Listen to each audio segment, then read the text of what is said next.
Quer viver de renda? Você precisa ouvir isso. Muita gente acha que só milionários conseguem. Mas a verdade é que qualquer um pode construir uma renda passiva com dividendos. Os investidores inteligentes acumulam ações de boas empresas que pagam lucros recorrentes. O segredo está no tempo e em reinvestir seu capital. No começo parece pouco, mas com os juros compostos, sua renda cresce exponencialmente. Agora, quanto você precisa? Isso depende do seu estilo de vida. Se quiser 5 mil por mês e investir em ações que pagam 6% ao ano, precisaria de cerca de 1 milhão. Parece muito? Por que é? Mas com aportes mensais e reinvestindo os dividendos, o tempo faz esse número ficar mais acessível do que você imagina. Além de que seus dividendos vão ser boa parte desse investimento.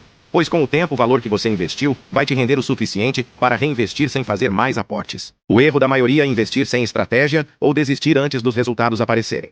Quem entende o jogo e se mantém firme pode alcançar a liberdade financeira muito antes da aposentadoria tradicional. Se você quer saber como acelerar esse processo e viver de dividendos, já marca um amigo seu aqui. Siga para aprender e comente investidor aqui embaixo se chegou até o final.